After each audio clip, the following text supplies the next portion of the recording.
What happens if you combine Agedashi Tofu with Mapo Tofu? Better yet, what if we put the iconic Mapo flavor inside the tofu itself? Let's find out. Very simple. We cook out the Mapo ingredients, break down the tofu, mix the two, and hope for the best. Medium heat, we melt a generous amount of lard. Usual suspects in: ginger for some zesty freshness and some background warmth, scallion white to form our savory base and provide some subtle sweetness. Cook for the fat to take on the fat-soluble flavors.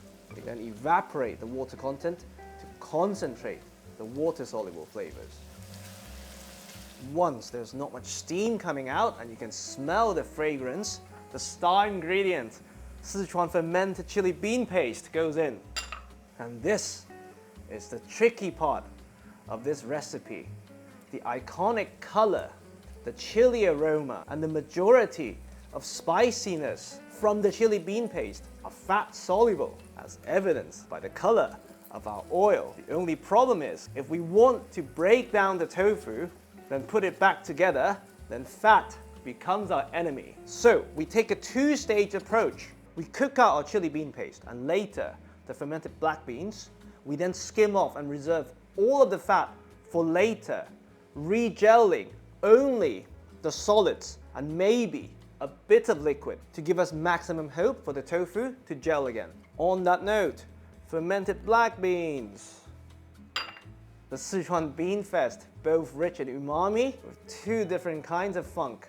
The only reason I kept them chunky is because I know I'm going to blitz the whole thing before mixing. Now we introduce the liquid. Just for salt and color control, we're skipping the soy sauce. Shaoxing wine, a generous amount to give us a bit more fermented funk and some oxidized notes, taking the opportunity to lift the fond, taking all those concentrated flavors with us. Stove off and we skim.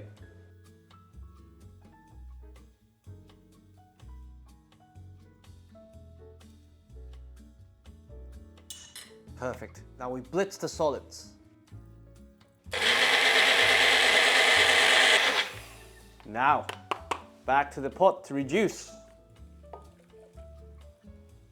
Besides my poor fat skimming skills, we actually deliberately left a bit of fat in our pot because previously when we attempted something similar, cooking a 1975 recipe with Shaolin, we also left a tiny bit of fat in the tofu and it worked out okay.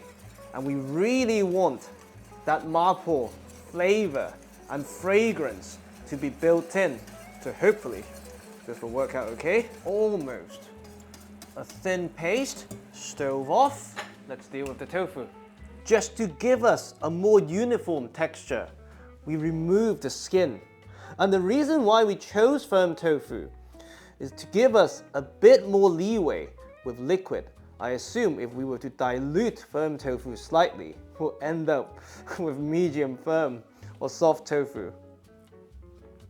And with my limited knowledge, if the objective is to regel, you want tofu that was coagulated with gypsum powder. With this recipe, we don't want to introduce air and souffle the tofu, so it's best that you mince it by hand, however you like.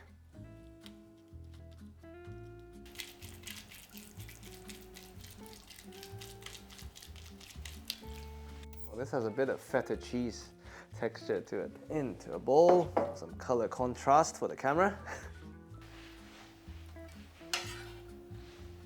Now, I assume one would want this to cool completely, but given tofu is by definition cooked, you can't really overcook.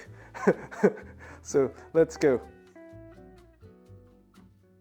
I think we first fold everything in and see where we go from here. Then we have a bean fest here once again. Beans from the fermented chili bean paste, fermented black beans, and of course, soybeans.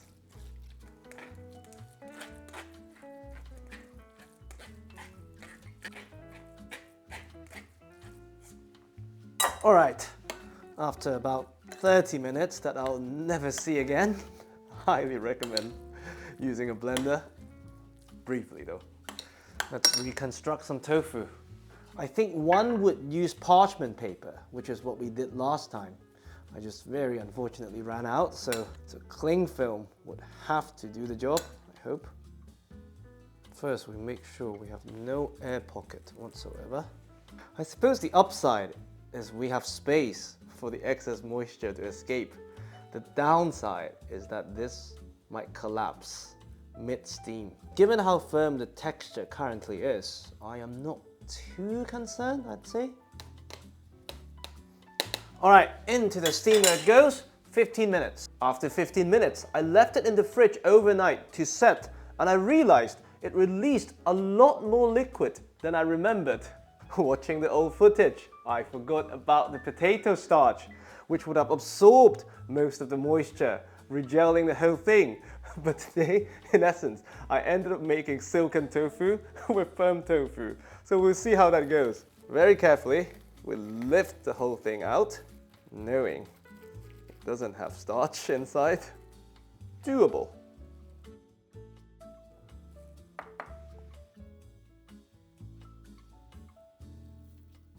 We will rely quite heavily on the coating and the heat.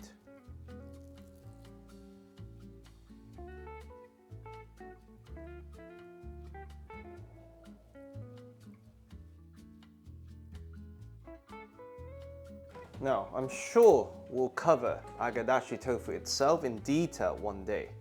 Today, what I'm thinking, given the lack of starch inside, we want to set the surface fast, hopefully get it crispy, and for the shape to set, for that, batter or thick layer is out of the question. I want as thin a layer of dusting as possible.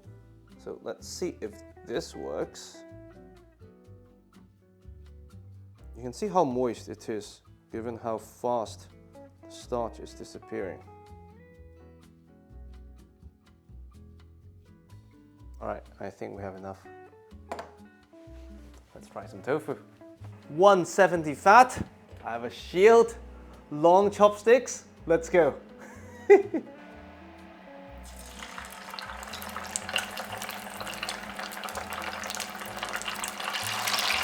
promising than I thought, I must say. Alright, round two. The one thing I didn't think through is I kind of made them stick to the plate by flipping after starch. So something to think about for next time. I almost feel if I had starch on the inside, I probably wouldn't need to starch the outside.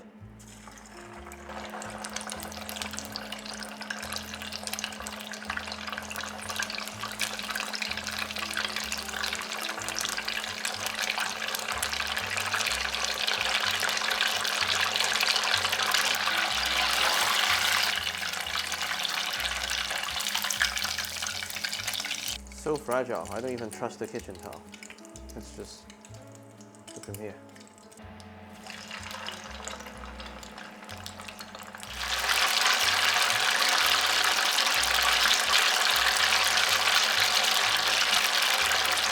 I wonder how much of the color change is because of the dispersed oil, giving it that reddish, brownish hue, way more than you would associate with regular Agedashi tofu.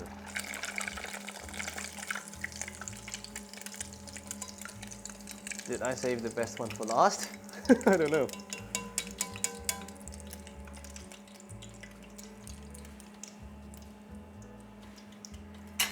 All right, I think we taste test.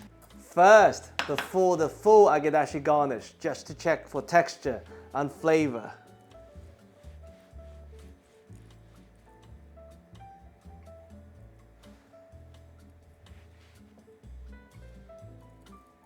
Nice crunch. Very soft on the inside. Let's eat.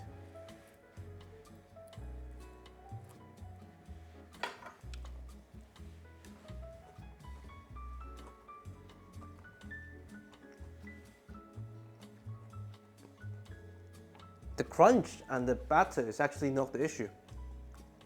Wow, very nicely subtled Mapo Tofu flavors. Really, really nice and soft texture. And you can still taste the tofu, almost like the tofu has this Mapo accent. I would almost go so far to say maybe don't do the potato starch or not too much starch on the inside when you do mix. So you get this soft tofu texture that is not muted at all. Let's try it with the full treatment. Warm dashi without soy sauce to not mask the subtle flavors. Now the star ingredient that could change everything are skimmed and reserved Sichuan chili bean paste fat from the first round. Just to warm them through.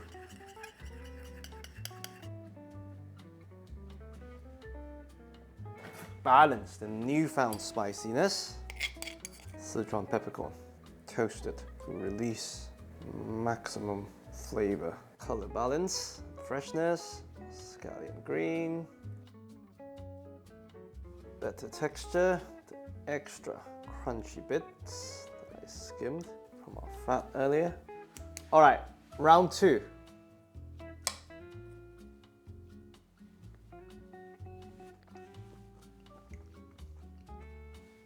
The fat changes the game. You need the fat. It's a different dish. Good balance from the scallion.